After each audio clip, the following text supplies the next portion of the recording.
Welcome to the Zono Sports Show, where you know Zonos. First, let's discuss the trouble in Cleveland, the trouble along the shores of Lake Erie. Kyrie Irving no longer wants to be in Cleveland, requested a trade 2 weeks ago. It became apparent to us, the general public, last week.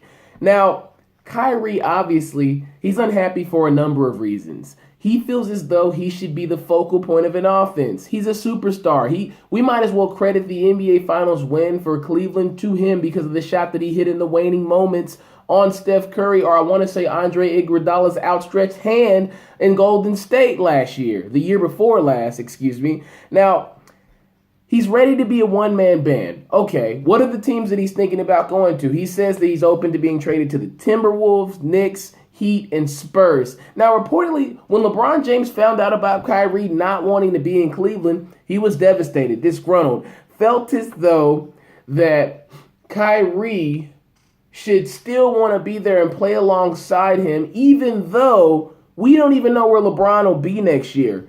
And I don't blame Kyrie Irving for beating LeBron to the punch. Why should I sit around and wait and see if you're going to opt out of your contract and not be here next year, and then I get left high and dry while you go and search for another championship ring, like you chased the one in Miami, like you chased the one in Cleveland, and put all these teams together as though you're a GM on the court?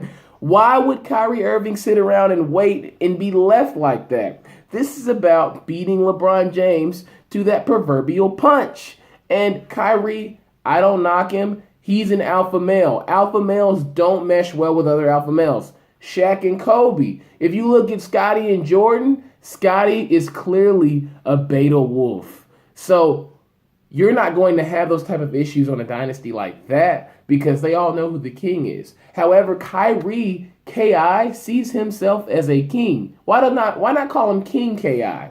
Because in Cleveland, he knows that LeBron will have things done for him and be catered to in such a fashion that Kyrie feels as though he should be treated the same way. And rightfully so, I can't blame the man. I mean, when you talk about a point guard, what could he do for Minnesota? With that type of roster, with Cat Towns, you've got Jimmy Butler there now. Now, you probably have to give up Andrew Wiggins, but if you get in Andrew Wiggins, doesn't that essentially help your championship cause down the line because you get young, fresh talent, someone who's familiar with Cleveland, so it should be a comfortable situation with him. But the problem with that is I heard that Andrew Wiggins wanted to leave and go to Minnesota because he didn't want to play with LeBron. So it looks like the Cavs have a lot going on right now. Now, Kyrie's team, meaning his associates, meaning his posse, meaning his entourage, evidently, they're upset with LeBron James's camp because they feel as though that they leaked the news. They spilled the juice. They spilled the beans. If they did do this, LeBron's team, then maybe they didn't want Kyrie there in the beginning. Now, there's a sense of locker room division if you bring Kyrie Irving back. And evidently, LeBron even said, or reportedly not said, but it's been said that if Kyrie were in front of LeBron's face right now, he would beat his ass you can spell. Cleveland. Make a move. Maybe they've already made one. Well, I know yesterday the Cavs are keeping classy by purchasing a Rose. Derrick Rose, that is, signed a $2.1 million deal. That should be a great situation for them just for 1 year. It's a store-away pickup.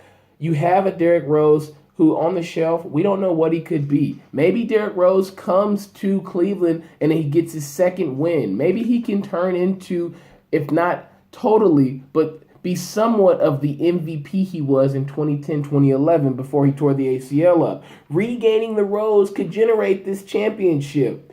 Derrick Rose didn't cost a lot of money, the veteran minimum, and you can bring him in and he can ball out for you just a little bit. If you watch what he did in New York last year, 10 plus points in the paint for the Knicks, and that was second best in the league? Kyrie is as good as gone. The simple fact that they would sign somebody like Derrick Rose. So it just tells me and the general public that, hey, Kyrie, we got to make a move on him because at our dinner table, he doesn't want to sit here any longer and eat off of LeBron James's plate. Kyrie wants to be the one in the kitchen cooking the food, making the meal, prepping the dish. So Cleveland, ball's in your court. Dan Gilbert, you created this storm. So now you got to weather it. Hop on your yacht and slide around the ocean and get past all these different troughs and valleys and crevices so that you can see Golden State in the Western Conference Finals. Because right now, Boston, they've got some stuff on the shelf too. So Boston, they are looking across shore at Golden State, and they feel as though their boat can get there maybe a little faster at this current moment. NFL-wise, Richard Sherman had a profound conversation with ESPN the other day, talked about how players should strike for guaranteed money. The money that's the same in the likes of the Major League Baseball and also the NBA. They want guaranteed money because, like Richard Sherman said, their sport, 100% injury rate. People get hurt in a collision sports like football. All it takes is one play. I really like how eloquent Richard Sherman speaks and expresses himself. So it makes me excited about seeing what he will do outside of football once his playing career is done. He also talked about Kaepernick should be employed. He said that he's not a marginal quarterback. He's a star. Why does he not have a job? It demonstrates the contentious relationship between players and owners, which he did discuss in detail. If you haven't seen that, go watch it, YouTube it. Richard Sherman. Great speaker. Dallas Cowboys, they cut the man Lucky Whitehead, return man for them, receiver. He was evidently shoplifting. His agent, his representatives say that it was a mistaken arrest in Virginia. He wasn't even there, but obviously there was a slew of incidents before this that happened because the Cowboys still went ahead and cut my man. And they said it's not even because of the shoplifting. It's because of other stuff too. So Lucky Whitehead, if that's the case, you did this to yourself. But I hope if they find this not to be true, then maybe you get your job back. Because nobody should just lose their job for something they didn't do. But it sounds like he has a track record. Now, the big story going into the weekend, before I close out, Hugh Freeze resigns from Ole Miss. Now, we had to think something was coming in lieu of what had taken place with Laramie Tunsil during the draft and him saying that he received money. We knew that penalties were forthcoming to Ole Miss. Now, Hugh Freeze, he denies vehemently that there were calls that were made from a university-issued phone, from his phone, to an escort service. Representatives say that the conduct was unbecoming of an Ole Miss employee and representative, so they had to get rid of Hugh Freeze. Hugh Freeze, I played against the man in college. Great motivator, great individual who can rally the troops and get players to maximize their potential. But if this really did happen, I think it's a bonehead, stupid move. Hugh Freeze, there's plenty of other phones you could have used in the first place.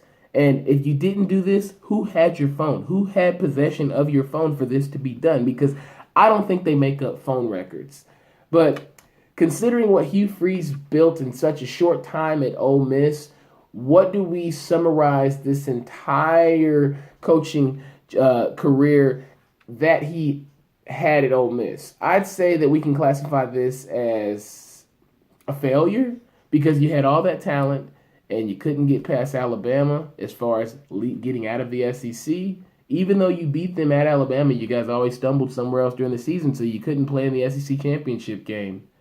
And you recruited all that star talent that is now on a lot of NFL rosters, but there was no championship, period. And in excess, essentially what we'll have is Ole Miss being Ole Miss again once this is all said and done. And that's sad because the Rebels deserve to have a good football team. But, business is business. It's strictly financial. You got to follow the rules. Ask Mark Emmert, the NCAA commissioner. Next show, we will definitely wrap. We'll have more to talk about.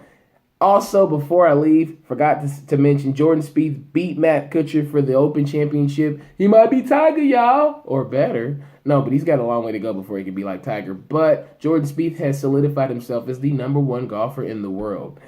Next show, we'll have more to talk about. That will not be next week. I know I told you that, guys. Told you that last week, but that will not be next week. That will be after next week. So next week we'll have a week off. I got to go to town this week.